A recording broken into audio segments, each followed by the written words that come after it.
Hi students, my previous video class deals with the mechanical property.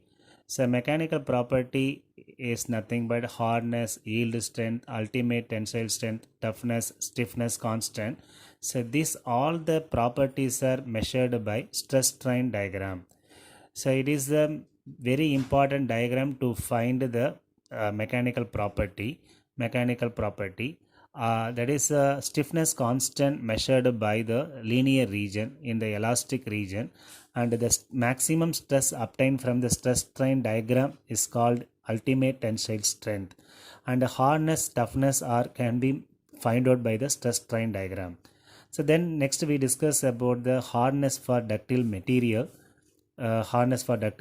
Using the universal testing machine, and then we discuss about the deformation for two different type, elastic and plastic deformation. Plastic deformation is mainly due to the mechanical properties of material.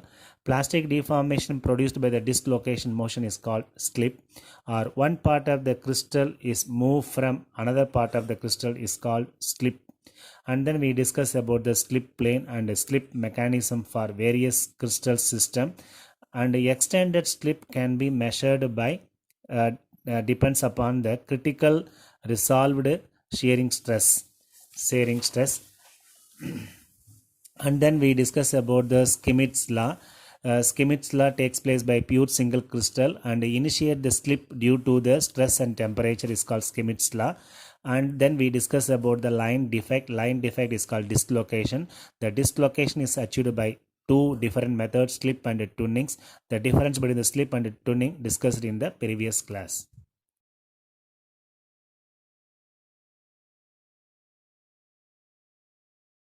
We discuss about the strengthening methods.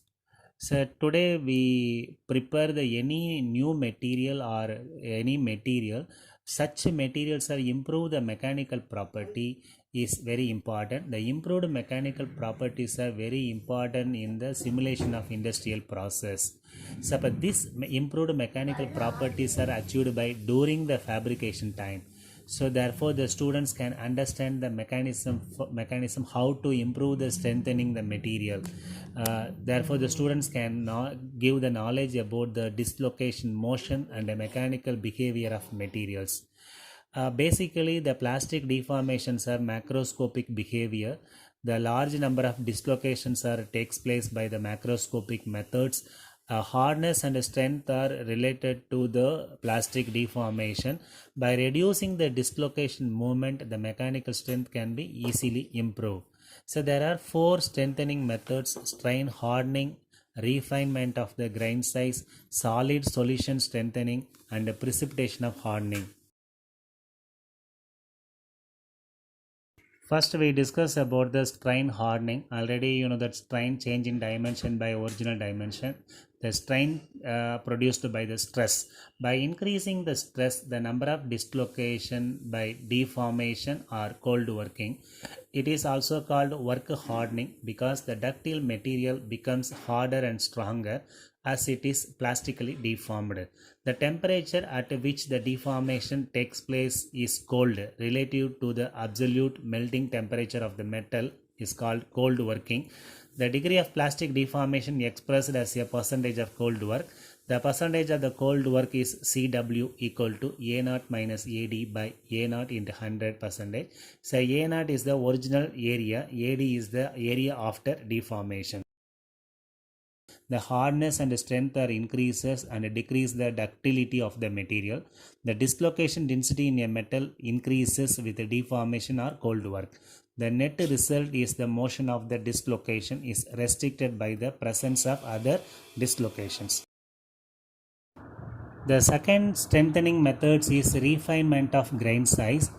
Already we know that polycrystalline, the entire crystal has a different arrangement of atom is called polycrystallines. Then grain means the collection of the atom. It contains nearly 50 atoms combined to form a grains. The size of the grain or average size of the grain affect the mechanical property. Neighboring the grain normally have a different orientations. The grain boundary is act as a barrier to the dislocation motion.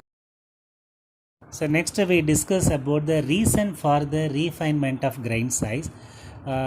Since the grain size are different orientation, a dislocation passing from one grain to other has changed its the direction of motion. The atomic disorder within the grain will result in a discontinuity of the slip planes. A small grained material is harder and stronger than the large grained material. The fine grained material has a larger total grain boundary area, obstruct the dislocation motion. The next slide gives the information about the yield strength with the grain sizes. The grain size increases, the yield strength also increases. The yield strength is denoted by the symbol is sigma. Sigma equal to sigma naught plus ky d power minus half, where d is the grain size, ky is the locking parameter. It is the measure of relative hardening boundary as a grain boundary.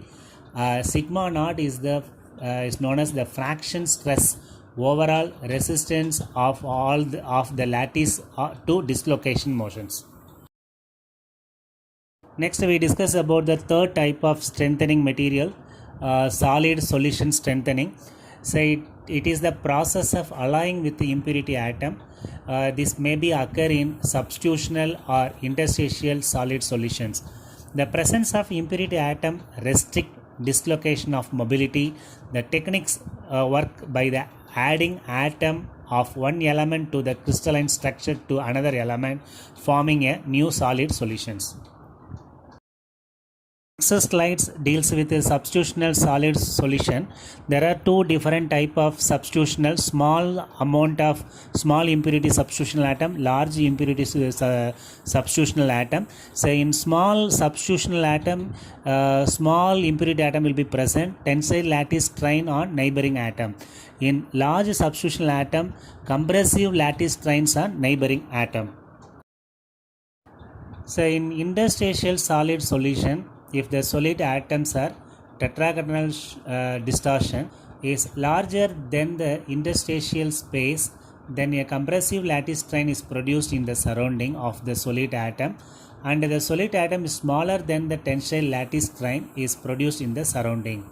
When a solid and a solvent atom differ in size, local stress fields are created that interact with those of the dislocation, restricting their motion and causing on increasing the yield strength of the material.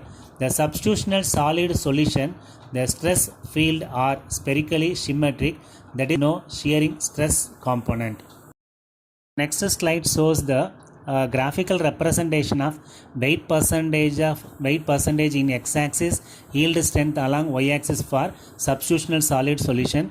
Here the weight percentage increases, yield strength also increases. At a particular weight concentration, the yield strength become constant. We discuss about the fourth type of hardening material, precipitation of hardening. So it will be takes place by some metal alloy.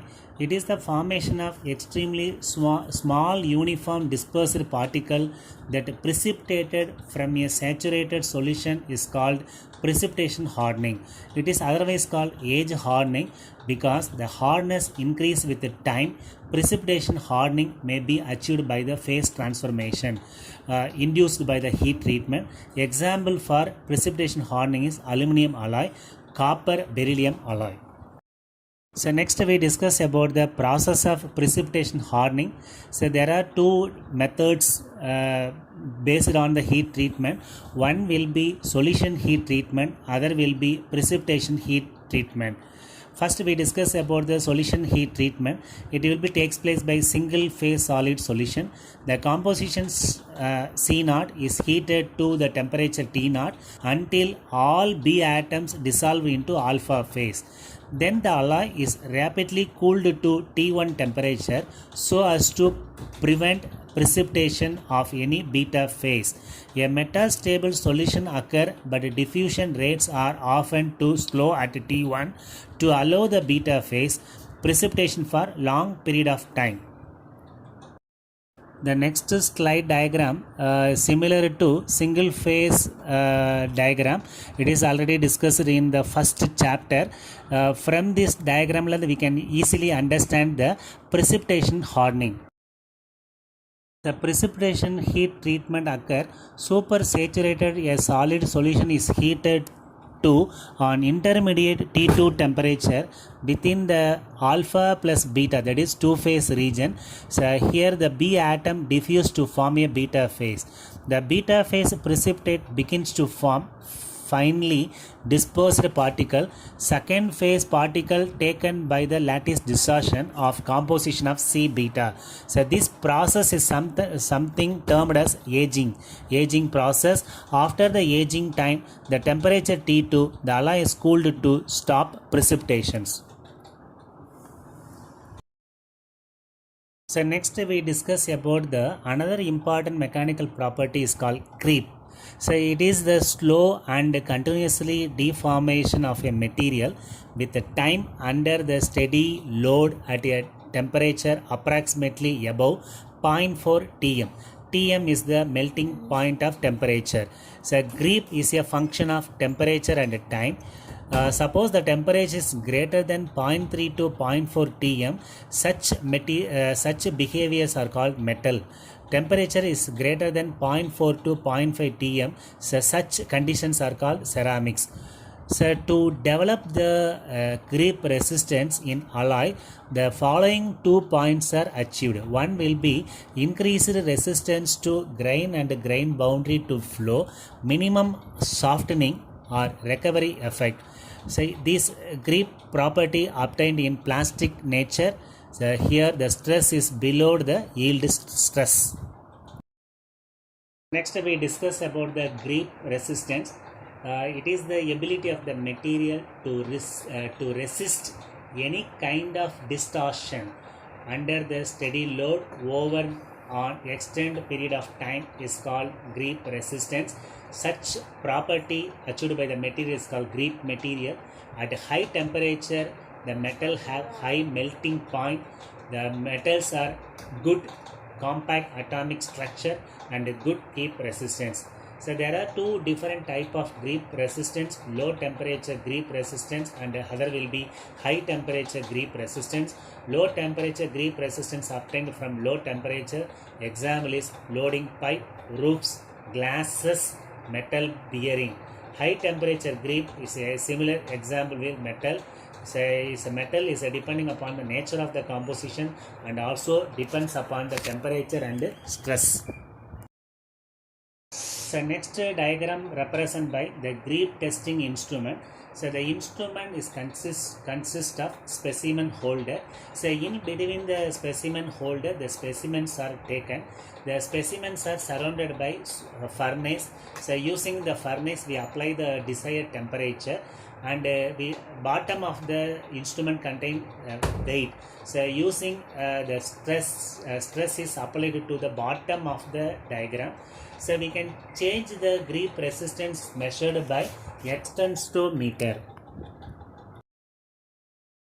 So using the creep testing machine, we can find the strain and time. So strain along y-axis, time will be x-axis. So this curve is called creep curve.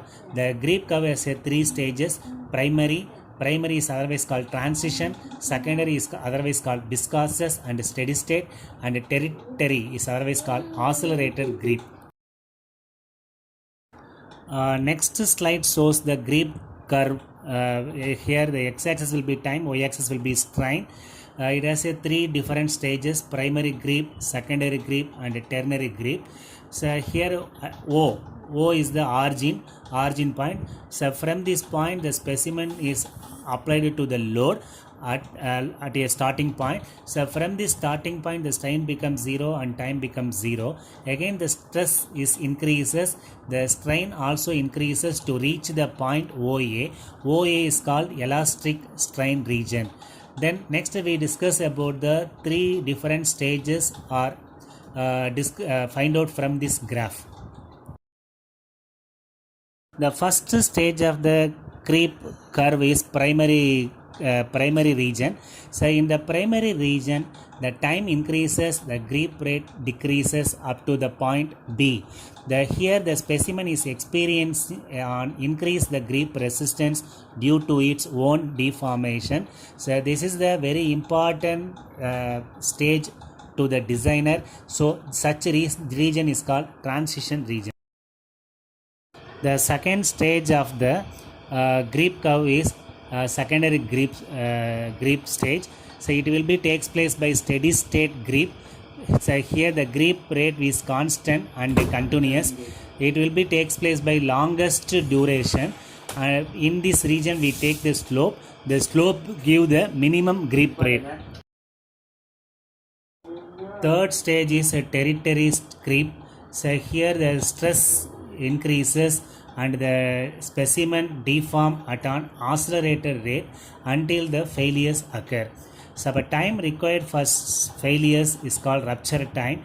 So the rupture time, either the higher stress or higher temperature reduce the rupture time and increase the grip rate. The grain coarsening and recrystallization effect will be takes place by the territory creep. So next we discuss about the mechanism of grip. So there are 4 different mechanisms involved in grip behavior. First one will be glide of dislocation, second will be climp of dislocation, third will be grip due to the grain boundary, fourth one will be diffusion. Next will be glide of dislocation. The plastic deformation and dislocations arises due to the glide of dislocations. The grip mechanism is related with the glide of dislocation, which leads to slip. The dislocations are increased when the stress is applied to a specimen for a given temperature. So here the intersection of dislocation leads to the motion of the dislocation and a constant stress and temperature. Next mechanism is climp dislocations.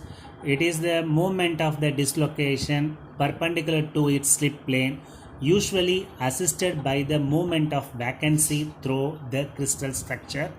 The number and arrangement of dislocation influence many of the properties. So next we discuss about the third mechanism, that is a grip due to the grain boundary.